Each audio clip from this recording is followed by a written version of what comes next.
Panorama group, जो सोचता है वो करता है। आपके अपने सपनों का आशियाना। तो सरदार हुँ। पटेल आज की तारीख में एक पिछड़ा राजनीति के भी आइकॉन बन गए हैं। वो सरदार हैं, जी। भारत के सरदार हैं, हुँ। इस देश के सरदार हैं। हम लोग गर्व से कहते हैं कि देश के बिल्कुल। सरदार हैं, जिन्होंने इस हुँ। देश के 580 जो देशी रियासतें थी, उनको मिलाया, एक किया। आज भारत को जिस जी। भौगोलिक और सांस्कृतिक और धार्मिक और राजनीतिक एक इकाई के रूप में हम लोग देखते हैं, उसमें बड़ा योगदान है उनका। लेकिन जी। आज आज की जो पिछड़ी जातियों की राजनीति है, उसमें भी एक बड़े आइकॉन के तौर पर वो एस्टैब्लिश हैं। वैसे ही जैसे दलित बिल्कुल। राजनीति के आइकॉन के तौर पर भीमराव अंबेडकर एस्टैब्लिश्ड है, और दूसरे लोग भी अलग-अलग जगहों पर जिस तरह से एस्टैब्लिश्ड है।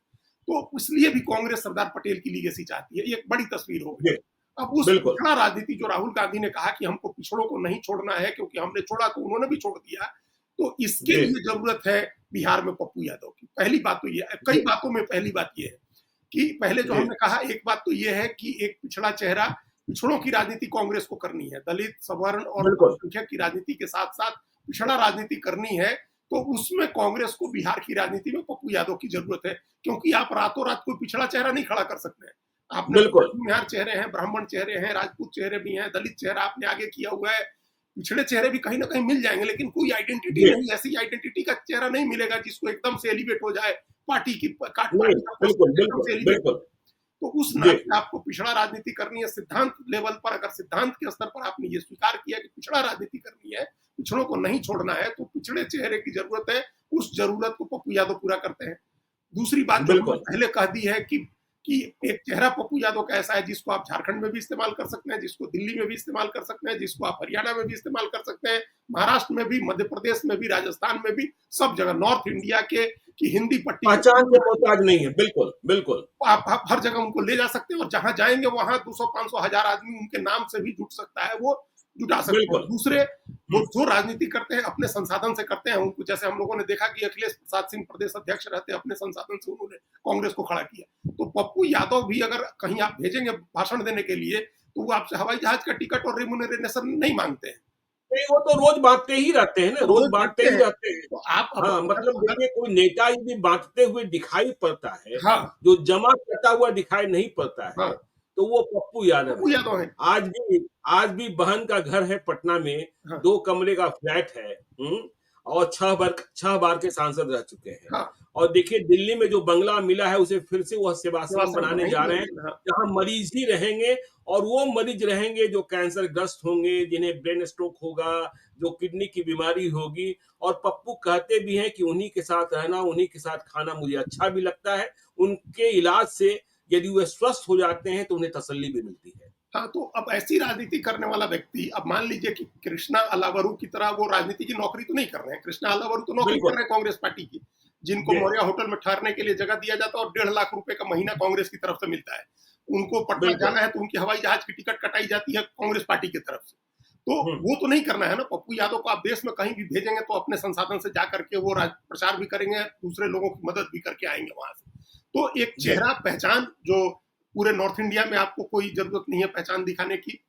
अब ऐसी हुँ। पहचान हो गई है कि पप्पू यादव, अब चाहे अनचाहे में, खराब या अच्छा, ब्रजभूषण शरण सिंह भी पप्पू यादव पर कमेंट कर रहे थे। तो बिल्कुल। महाराष्ट्र का आदमी हो, उत्तर प्रदेश का आदमी हो, वो अच्छे में बुरे में उन पर कमेंट करता है। मतलब आप इग्नोर नहीं कर सकते। बिल्कुल। आप उनको, आप जी। पसंद करेंगे, नापसंद करेंगे, इग्नोर नहीं कर सकते हैं आप उनको। तो एक ऐसा चेहरा है आपके बिल्कुल। पास, और सिद्धांत हुँ। रूप में आपने तय कर लिया है कि पिछड़ी राजनीति करनी है। तो ये उपयोगिता उनकी, 2 उपयोगिता जो पॉजिटिव वे में दिख रही है, जी। और एक हुँ। उपयोगिता निगेटिव वे में दिख रही है। निगेटिव हुँ। वे में ये दिख रही है कि लालू यादव का परिवार चिढ़ता है उनसे।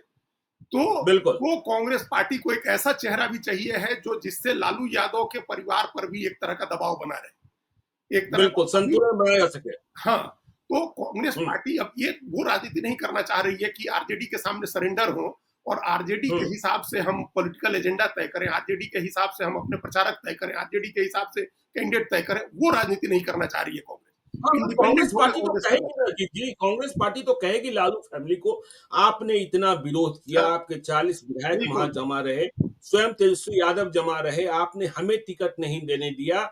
इसके बाद भी आप पूर्णिया नहीं जीत पाए, हुँ, आपके उम्मीदवार की जमानत जब्त हो हुँ, गई, पप्पू यादव जीत ही गए। तो हाँ, फिर कैसे मान लें कि पप्पू यादव महत्वहीन है, नहीं, और देखिए, सीमांचल और कोसी की राजनीति में और बिहार की राजनीति में महत्व नहीं है? हाँ, ये बात तो कांग्रेस कहेगी ना, वो बार्गेनिंग चिप जी अपने हाथ में रखनी है कांग्रेस को, और एक बड़ी बार्गेनिंग बिल्कुल चिप, बड़ी बार्गेनिंग कैपेसिटी पप्पू यादव की वजह से हम्म कांग्रेस के हाथ में आ रही है। कांग्रेस हम्म पार्टी सिर्फ पूर्णिया की बात नहीं करेगी, कांग्रेस कहेगी कि भाई आप मधेपुरा गोप का कहते हैं और आपका कैंडिडेट वहां आपको नहीं मिल रहा था, आपने पटना से ले जाकर के चुनाव लड़ाया और वो भी जीत नहीं सका। तो आप बिल्कुल पूरे पूरे सीमांचल की बात होगी, उसमें मधेपुरा की भी बात होगी, सुपौल अररिया से लेकर के सारी सीटों की बात होगी, और हर जी सीट पर पप्पू यादव अगर कुछ असर डालने की स्थिति में है तो इस बार हम हम्म पहले भी एक बार प्रोग्राम में हम लोग बातचीत कर रहे थे, तो हमने कहा था कि लालू यादव का परिवार बहुत ज्यादा दिक्कत नहीं करेगा, क्योंकि उनको भी हम्म पता है कि पप्पू यादव कांग्रेस के लोगों को भी अगर जिताते हैं तो अल्टीमेटली वो तो तेजस्वी यादव को ही मुख्यमंत्री बनाने के काम आएगा। जी बिल्कुल कि अभी कांग्रेस की ऐसी स्थिति नहीं होने जा रही है कि उसका मुख्यमंत्री बने, उसका उप हम्म मुख्यमंत्री बन सकता है, वो स्थिति बन सकती है सरकार बनने की स्थिति में। तो एक बार्गेनिंग चिप, फिर भी बार्गेनिंग का एक मोल भाव करने की एक ताकत कांग्रेस से हम के हाथ में रहेगी पप्पू यादव की वजह से। हम्म, उनका बिल्कुल उनकी चौथी उपयोगिता ये है कि सीमांचल के इलाकों में अगर कांग्रेस सीटें लेती है तो हम्म कांग्रेस को जो भी सीट मिलेगी उनकी जीतने की गारंटी मेहनत करके पप्पू यादव इंश्योर करेंगे कि कांग्रेस बिल्कुल वो बिल्कुल महागठबंधन के लिए करेंगे, सबके लिए भी करेंगे, हम्म, लेकिन चूंकि वो कांग्रेस उनको महत्व दे रही है, कांग्रेस ने बड़े सम्मान एहतराम के साथ उनको अगर अहमदाबाद में अपने अपने बड़े 84वें अधिवेशन में आमंत्रित किया, जो 64 साल के बाद गुजरात में हो रहा था, सरदार पटेल की 150वीं जी जयंती पर हो रहा था, वहां अगर आमंत्रित किया उनको इतने हम्म एहतराम के साथ, तो उनके मन में भी होगा कि कांग्रेस हमको महत्व दे रही है। और कांग्रेस के जी दोनों जो बड़े नेता हैं, शीर्ष नेता है राहुल गांधी और हम्म प्रियंका गांधी, वाड्रा से सीधा एक्सेस है हमारा, तो वो भी जी हम्म जान लगाएंगे कांग्रेस के कैंडिडेट को जिताने के लिए। तो कांग्रेस बिल्कुल के लिए बिल्कुल ये विन विन सिचुएशन है। विन विन सिचुएशन इस हम्म नाते है कि कांग्रेस पप्पू यादव के नाम पर आरजेडी से बार्गेन करके ज्यादा सीटें भी ले सकती है, और जी दूसरा ज्यादा सीटें लेगी तो उसमें जीतने की संभावना भी पप्पू यादव बना सकते हैं कांग्रेस पार्टी के कैंडिडेट हम्म की। तो ये हम्म कांग्रेस के लिए पप्पू यादव को साथ रखना और उनको महत्व देना, ये विन विन सिचुएशन है। कांग्रेस को इसमें कुछ भी नुकसान और नहीं पप्पू है। यादव ऐसे नेता हैं सीमांचल में, कोसी में या बिहार में, जिन्हें न टोपी से परहेज है न तिलक हाँ, से नहीं परहेज। परहेज है। वो हाँ ईद मिलन पार्टी भी करते हैं, रामनवमी की रामनवमी, शोभा यात्रा में भी शामिल बिल्कुल हो जाते रामनवमी हैं की, हाँ, खुले तौर पर। और लोग किसी में बनावटी नहीं देखते हैं, मतलब ये नहीं देखते हैं जी कि आप ईद की टोपी पहन रहे हैं तो वो कोई नाटक कर रहे हैं, या रामनवमी में जा रहे हैं भगवा झंडा लहराया जा रहा है तब आप नाटक कर रहे हैं। हम्म और हर समुदाय के लोग, हर वर्ग के लोग उनके यहाँ आते हैं जिनका वो इलाज कराते हैं। तो ये आइडेंटिटी बिल्कुल नहीं है। बहुत सारे नेताओं की ऐसी आइडेंटिटी है कि वो टोपी पहनेगा तो लगेगा कि बनावटी है। पप्पू यादव के साथ ऐसा हम्म नहीं होता है। तो कांग्रेस के पास ये हम्म भी एक इस तरह का जो सेकुलर राजनीति कांग्रेस को करनी है। अगर राहुल गांधी कह रहे हैं कि मुस्लिम परस्त होने का आरोप लगता है तो लगे, लेकिन हम लोग मुसलमान की बात करना नहीं छोड़ेंगे, तो उस राजनीति के लिहाज से भी पप्पू यादव फिट बैठते हैं।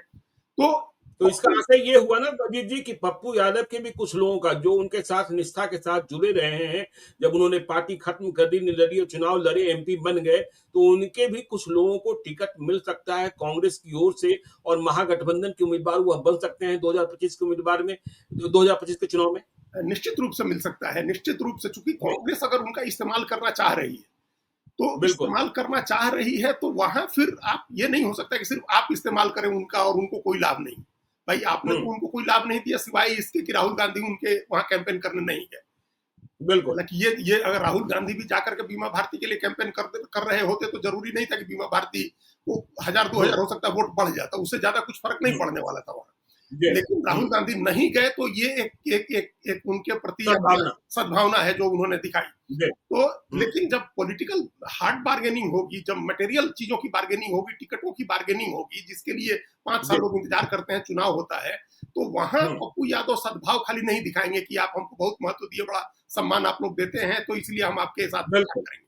उनको टिकट चाहिए होगा और वो कांग्रेस पार्टी को हम्म देना होगा। देने में कोई दिक्कत भी नहीं होगी, क्योंकि फिर उन सीटों पर कांग्रेस को ज्यादा सिरदर्दी नहीं रहेगी। हालांकि फिर जी ये अलग चीज है कि उन सीटों पर भीतरघात आरजेडी के लोग करेंगे, पप्पू तेजस्वी यादव का परिवार कर सकता है, लेकिन नहीं करना चाहिए, क्योंकि मुख्यमंत्री तेजस्वी यादव को बनना है, अभी तक की जो स्थिति है। अब बिल्कुल इसमें एक बिल्कुल बात जो हमारी जानकारी में थी ज्ञानेश्वर जी, वो चर्चा ये चल रही थी कि कांग्रेस को पप्पू यादव और कन्हैया कुमार में से एक को चुनना होगा, क्योंकि अच्छा हाँ, एक को चुनना होगा। हम्म और कांग्रेस ने मोटे तौर पर कन्हैया को चुन लिया है, क्योंकि उनको हम्म लॉन्च किया गया, उनकी यात्रा शुरू कराई गई और राहुल गांधी उनकी यात्रा में भी गए। तो कांग्रेस ये हम्म चाह रही है कि मतलब लालू यादव को दबाए भी, लालू यादव पर एक प्रेशर भी डाले, लेकिन इतना भी नहीं डाले कि टूट जाए। तो बिल्कुल ये इतना प्रेशर, उतना ही प्रेशर डालना है जितना बर्दाश्त कर सकते हो। तो अगर दो लोगों से उनको चिढ़ है, मान लीजिए 2 लोगों से मिर्ची लगती है, या 2 लोगों का विरोध करना है, कन्हैया कुमार और पप्पू यादव का, तो दोनों में से किसका कम विरोध है, किसको साथ लेने पर कम नाराजगी होगी तो उसको साथ लेते हैं, दूसरे को दूर रखते हैं। अभी ये कल के पहले तक की एक बात थी जो कांग्रेस के लोगों ने कही थी, कांग्रेस के बजाता केंद्रीय नेतृत्व के लोगों ने कही थी कि अगर दोनों में से एक को चुनने की बारी आएगी तो हम लोग कन्हैया को चुनेंगे, एक तरह से ये मैसेज। लेकिन तब जब कांग्रेस पार्टी ने बुला लिया पप्पू यादव को अपने अधिवेशन में, राष्ट्रीय अधिवेशन में, तो इसका मतलब है कि अब उससे कांग्रेस एक स्टेप आगे बढ़ गई है। अब इस डायलेमा में नहीं है कि दोनों में से किसी एक को चुनना है। कांग्रेस दोनों को साथ लेकर के चलने की सोच में अब आ गई है कि दोनों को साथ लेकर। कन्हैया कितना वोट बढ़ा सकते हैं या कितना वोट घटा सकते हैं, इसकी परीक्षा अभी होनी है कि कन्हैया के नाम पर कितना वोट मिल जाएगा। और पप्पू यादव कई बार चुनाव जीते हैं, अपने बूते चुनाव जीते हैं और कई चुनावों को उन्होंने प्रभावित करके दिखाया है। इसलिए यह तुलना तो होगी और कांग्रेस को भी यह बात समझ में आएगी। खैर चलिए, नहीं, तो ये बात समझ में आई है, कांग्रेस को ये बात समझ में आई है ज्ञानेश्वर जी, तभी ये जिद छोड़ी है लोगों ने, या इस सिद्धांत से आप अलग हटे हैं कि दोनों में से एक को चुनेंगे। तो आप दोनों को लेकर के भी चल सकते हैं, ये बात हो रही है कि दोनों को लेके चल सकते हैं। और उसमें चुनाव के लिहाज से बेटर आपका ऑप्शन पप्पू यादव ही है, मतलब चुनाव के लिहाज से। बाकी बिना चुनाव के राजनीति करने के लिए तो ठीक ही है कन्हैया।